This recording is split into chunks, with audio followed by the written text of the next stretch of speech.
Hi and welcome to Digital Rat Gear, where we bring you reviews and tips about digital rat gear for music production. This video has been a long time in the making. You're going to see old Julian with slightly longer hair and presenting his view on MidiQuest and early experiences. We're then going to have a look at some examples, screen captures of my use of MidiQuest and some of the rat gear that I've got. I'm also going to show you the best that MidiQuest has to offer when it comes to integration with a synthesizer. Then I'm going to go to a summary of my thoughts on MidiQuest. So welcome to Digital Rat Gear. My name's Jules and let's get on with the show.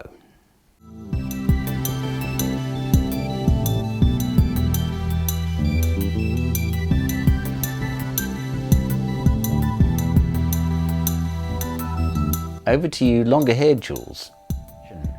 Today, we're going to talk about MidiQuest.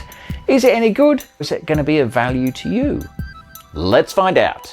I have been using MidiQuest for probably about 3 years on and off. This is not a paid-for video. It is my unvarnished, unbridled, unrequested opinion on this software. And take it with a pinch of salt because it's just my opinion.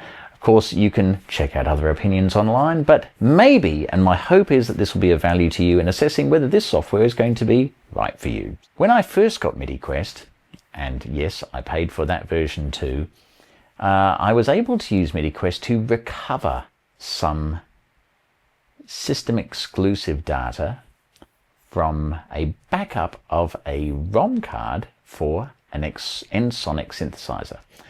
And it helped save probably 6 months, 12 months worth of sound creation. That in itself made me a fan of the software. I had previously used SoundDiver, and some of you older viewers may remember SoundDiver. It was a piece of software by eMagic, a fantastic piece of software which had nice consistent layout in its approach, and it supported a huge range of modules, synthesizers and the like that were available at the time. Of course, Apple purchased eMagic and stuffed it up for all of us. So we were left with no support for SoundDiver, as Apple of course discontinued support for that software. So we were to be left with nothing. And to be honest, there was something of a bit of a dark ages for MIDI gear over a period of say 10 to 15 years, whilst we had very little software, and we also had a bit of a scarcity in MIDI interface development. And that was until the modern range of interfaces. Roland came out with their Edge Roll gear, iConnectivity come out with their excellent Myo interface, and we have actually quite a few now. And of course, for those of you who hung on to your Mark of the Unicorn, MTP, MIDI timepieces, AV, they're still working and going strong. So there are plenty of MIDI hardware options, but when it comes to software, there is actually a little bit of a scarcity. Now, with the onset of iPads, of course, there was an increase in the number of do-it-yourself or people who were willing to take on the onerous task of developing backups, software, and integration with iPads. And there are many great examples of iPad support, in particular for synths. One in particular I'll put down below, Coffee Shop, and the name of the chap escapes me, but the gentleman who runs the Coffee Shop software does a great job trying to support that. And there are a number of other iPad synth support in particular. But when it comes to digital rat gear, there is a little bit of lack of support. So MidiQuest for me is kind of filling a void in the market. And I think they really do a pretty good job in that regard. So my initial experiences with MidiQuest were that whilst it didn't support all of my gear, it actually supported a fair amount, and it did do an amazing rescue job, allowing me to take a system exclusive dump that had been unrecoverable elsewhere and re-put it back into my Ensoniq synth, and I was able to recover a card's worth of material that I'd lost because the card battery had expired. So that was a win. Recently, MidiQuest have come out with an upgrade to their software, and that is the software we're going to review today. It has an increased scope of synthesizers and rack equipment that it supports, and we're going to have a quick look at what is that level of support, what are the limitations, what are the real positives, where does it win, where does it lose, and let's have a look now. So we're starting with the DP4, and you can see here the MIDI setup window, which allows you to nominate MIDI channels, but also which MIDI device you're going to use if you have multiple MIDI ports and MIDI devices. You can see that it actually does import all the names here of the patches. Now these are the fast tips, and each device has its own fast tips, which help you set up your device to enable you to best access MidiQuest and to be able to have some success. Obviously each device has its own settings, and this is a huge value add. You really need to be able to tap into these in order to be able to successfully use system exclusive with each device. So it's very helpful indeed. As you can see with the DP4, you can transmit and receive obviously from the DP4. There are limits with the DP4, I've got to say. I originally made a video for accessing the DP4 and for using it with MidiQuest, and I actually removed that because it's not reliable. It's not really MidiQuest's fault. I think Ensoniq had problems with their system exclusive. On the left-hand side, you'll see this studio window, and you can see here you can add and remove instruments. And this is basically adding and removing pieces of gear from your studio. You can see here you can save a whole range of backups, and as you can see there, I've actually been using this since 2014, so that's a lot of use, isn't it? Here we are importing from the DP4. This is a dump from the DP4 being called from MidiQuest, and here is how it came through. Pretty comprehensive pull, actually, successful in this situation. So, and we're just about to move into the edit window. So this is how you can edit the parameters in each unit. And this is amazing functionality. When I first used it, I thought this is remarkable how well this has been done. So when it works great. When the DP4 packs up and gets error messages, that's a risk you have to take. It's not perfect, but it's a hell of a lot better than anything before, and it is borderline mandatory to be able to back up your DP4. Unless you're writing down all your parameters, this is the alternative, and this is probably one of the best options. The editing control of the unit itself is very effective. I really was blown away. When you can get this to work and the Ensoniq gear to work together, it's a thing of beauty. And when you actually select this, the unit itself changes, so it'll flip over to Unit 4 when you select Unit 4 there.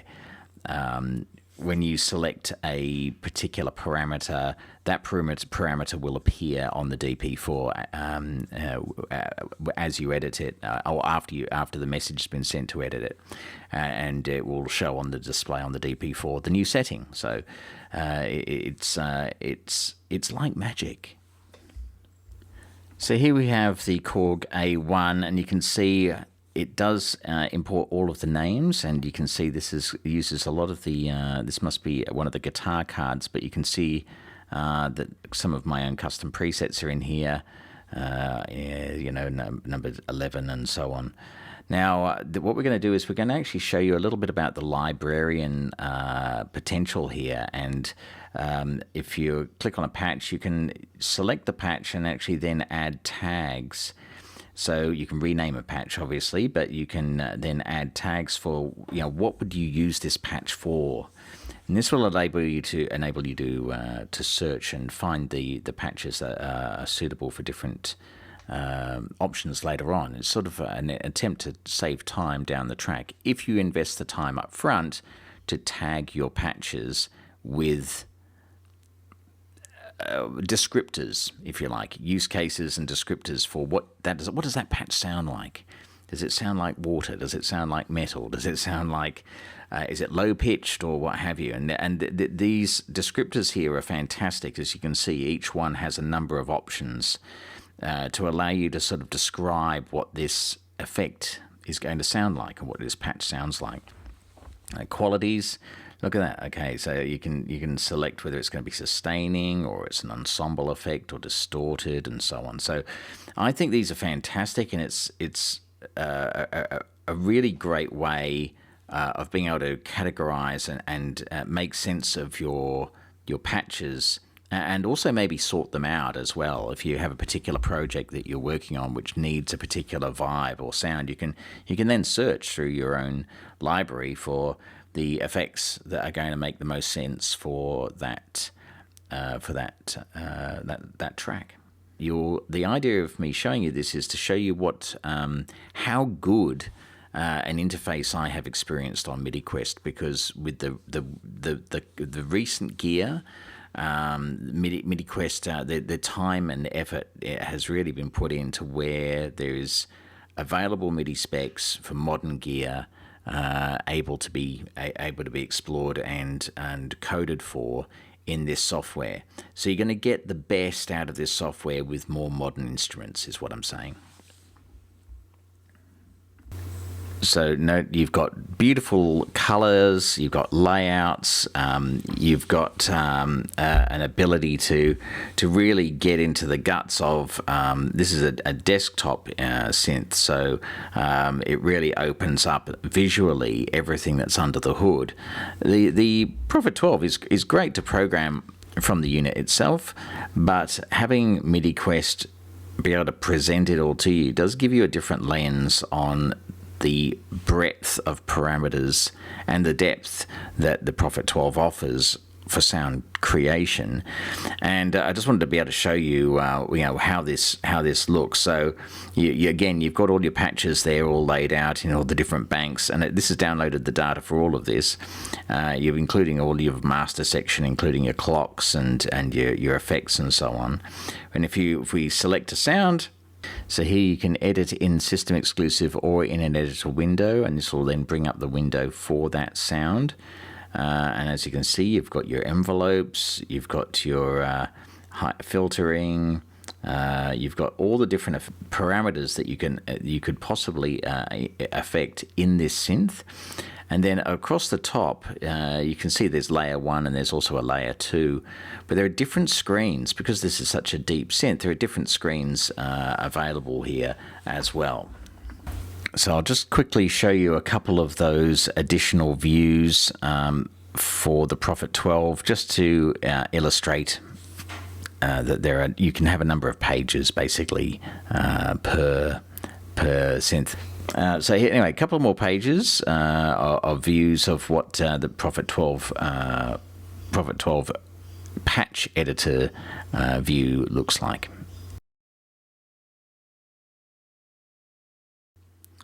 So that is the Prophet 12, and we're moving now to the Boss SE70, a fantastic, getting more love nowadays piece of gear. Now, as you can see, the Boss SE70 does not give you the meaningful names. So these are not the patch names on my Boss SE70. The SE70 has spat out a bunch of gobbledygook, and occasionally with a real name as reflected on the actual device, sometimes not. So you can rename them for your library, but this is an example of limited capacity of this software to cater for limited capability in the MIDI spec. So again, you'll be able to see here, I'm trying to rename some of these, and of course you can move things around on the SE70, locations for your patches, but there is no editor.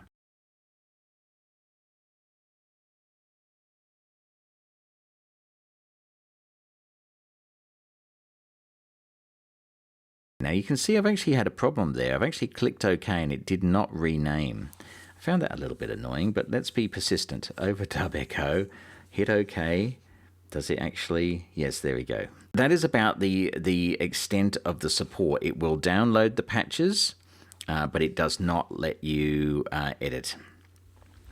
Now we're moving on to the TSR24, and again, this will import from the TSR24. I've got a 24S. Anyway, it will ingest and it will bring in all the data. You can see I've actually got the MIDI monitoring window open there, but you can see it has not brought through the patch names at all. It has brought all through all the patches. I'm fairly confident of that, and you can see it's got all of the sets underneath there. But very limited support. Again, no patch editor. You can't open up a nice window and see all the parameters and edit them. You've just got in some cases gobbledygook or blank, and you're simply up to you to rename those patches to the names as they are on your TSR24S.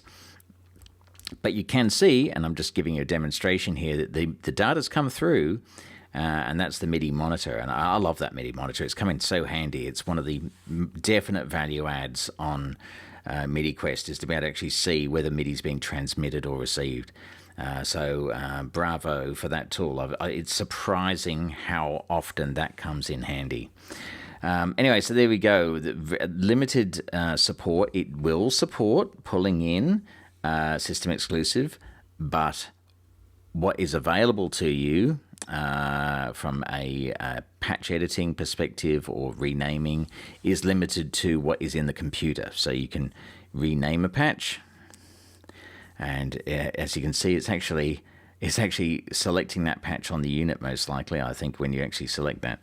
But you actually have to type in the name in order to build your own library and to have things appropriately set up. So that's what you would do here. You would again add your sound qualities, whether they're any good, or what sound qualities each of these patches gives you. This is all stuff that's stored on your computer. It doesn't have any impact on the unit itself. This is just the library function of MidiQuest that allows you to describe your elements and then search for them later on.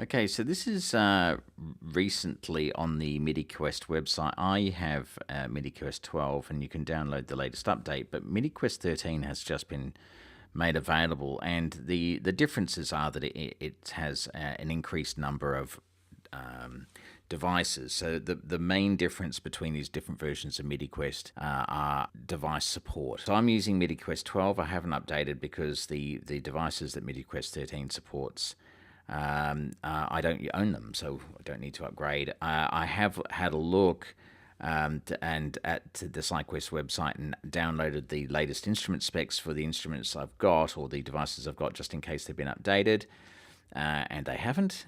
So the same support exists for these devices as was when MidiQuest 12 was released.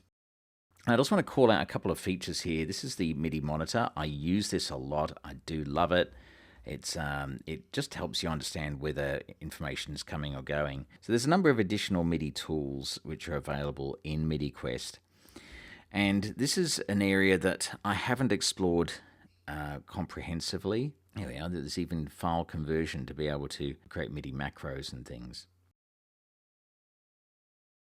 The instrument creator.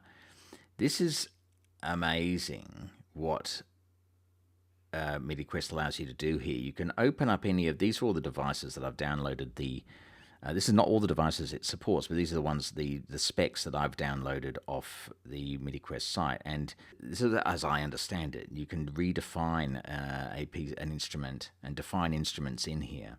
This is getting under the hood, right, on this software. So I hope you found that helpful with understanding my experience with MidiQuest.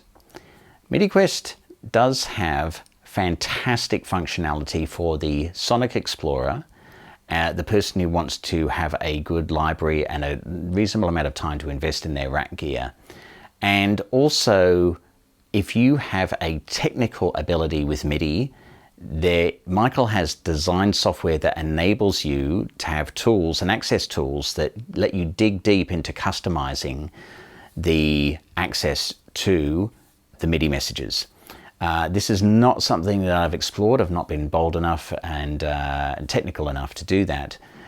So I would encourage you to have a look at the capabilities of MidiQuest, and in particular, not just whether your software, not just whether your rack gear and synthesizers are showing up on the list, but also what the capabilities are behind that list. Sometimes if a synthesizer or a piece of rack gear is listed in that list of supported instruments, if you like, then it will capture MIDI or system exclusive, but not necessarily the patch names, not necessarily allow you to edit or have a beautiful GUI. That's where it shines, when it's able to support those instruments with a nice GUI, but not all instruments supported have that depth of editability and capability. It's not necessarily a limitation on the software, it's a limitation on the instrument or the rack gear. So that's something important to bear in mind. As far as I'm aware, this is a one-man show. Therefore, I take my hat off to you, Michael, for supporting MidiQuest and continuing its development and support. My experience is not going to be the same as everyone's, because we all have different studios with different gear in it. So do explore the capabilities of this software. I do recommend it to you if it fits your needs, and you'll know whether it fits your needs through reasonable research on the capabilities. I've tried to give you an understanding of my experience, and that will hopefully help temper your expectations and lead to more joy when you use the software for yourselves. So thank you for watching. I look forward to bringing you more digital rack gear very soon.